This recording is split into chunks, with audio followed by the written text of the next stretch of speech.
রান্না বাড়ার লাগে সব কিছু রেডি করে লাইছি। এই যে মাছ রাঁধিব কলিফ্লাওয়ার দিয়ে, আর গরু মাংস রান্না করবো আলু আর গাজর দিয়ে। তো বিসমিল্লাহ হয়ে রান্নাটা শুরু করে দিলাম, আর মাংসটা সব কিছু একসাথে দিয়া আর মা খাইয়া রান্না করে লাইব। তো আসসালামু আলাইকুম, কেমন আছেন সবাই?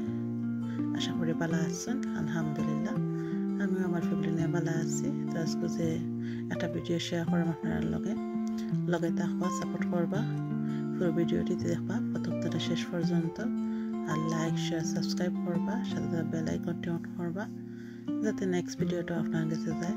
তো দেখতে পারে এক এক করে আমি সব জাতের মশলা দিলাম, গুঁড়া মশলা দিলাম, পেঁয়াজ দিলাম, আদা রসুন দিলাম, এরপরে আস্তা গরম মশলা দিলাম, আর এখন লবণও দিলাম পরিমাণ মতো, একটু ধনিয়া পাতাও দিলাম, আর তেল দিলাম। এখন সব কিছু মাখাইয়া সুতার মতো মিক্স করবো ভালো করে মাংস আর মশলায়।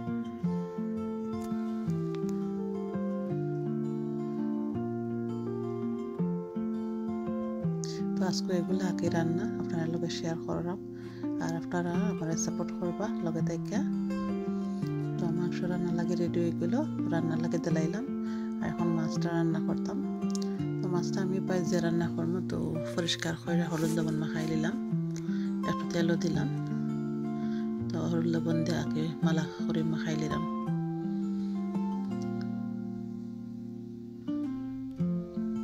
তো তেল দিয়ে মাখাইলে মাছটা ফুটে না। তো তেল গরম হয়ে গেছিল, দিলাইলাম মাছগুলাও বাজার লাগে, আর মাছগুলা বাজার দিয়া আর কলিফ্লাওয়ারটাও কাটি লাইম, ফুলকপি। এই যে ফুলকপিটা এখন এরা কাটবার লাগে, আর ওদিকে মাছ ভাজাও, আর এদিকে ফুলকপিটাও কাটি লাই।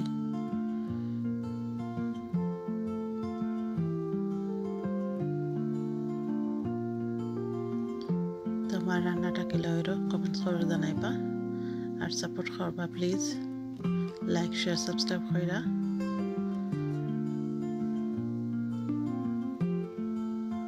তো কপিটা খুব সুন্দর খসখসে একবারে, তো একটু বড় করে কাটলাম।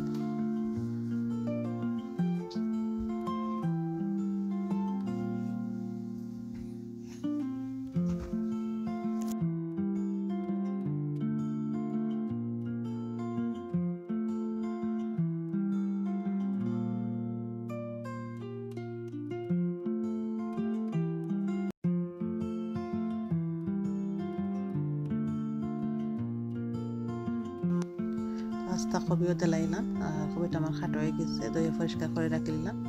আর এদিকে কবিটা খাটতে খাটতে মাছগুলো বাজা হয়ে গেছে। এখন মশলাটা রেডি করবো মাছের লাগে। আর যে পেঁয়াজ, কাঁচামরিচ আর রসুন, আর এখন দিয়ে লবণ পরিমাণ মতন দেওয়া, পেঁয়াজটা একটু কষাই লাইম, কাঁচা গন্ধটা যাতে যায়। বাদে গুঁড়া মশলা দিব, তার লগে তখন দেখতে থাকুন। দিলাইলাম মিক্স কারি পাউডার পরিমাণ মতন, আর কোনো মশলা দিতাম না। তো মশলাটা কষাইবার লাগে একটু পানি দিলাম। মশলাটা কষাই গেলে কলিফ্লাওয়ারও দিলাম,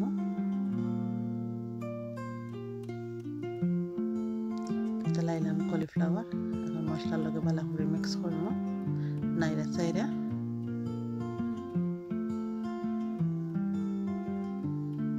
তো নাড়াচাড়া করে একটু কষাইলাম ডাইকা, আর এখন পানি দিলাইলাম পরিমাণ মতো যাতে কলিফ্লাওয়ারটা সিদ্ধ হয়। আর সিদ্ধ হয়ে গেলে যে মাছটা দিলাইলাম। তো আমার মাছটা প্রায় রান্না হয়ে গেছে, একটু ধনিয়া পাতা দিয়া আর নামাইলাম।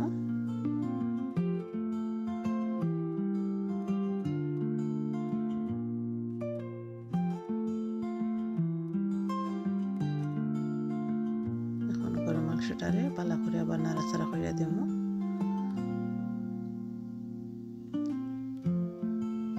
তো মাংসটা কষা হয়ে গেছিল, দিলাইলাম এই যে আলু আর গাজর দিয়ে পালা করে মিক্স করে লাইম, আর পরিমাণ মতো পানি দিয়ে রান্না করে লাইম। তো আমার রান্নাটা প্রায় শেষের দিকেও। তো দেখা হইব ইনশাল্লাহ খাবার টেবিলে। লগে থাকার লাগে ধন্যবাদ।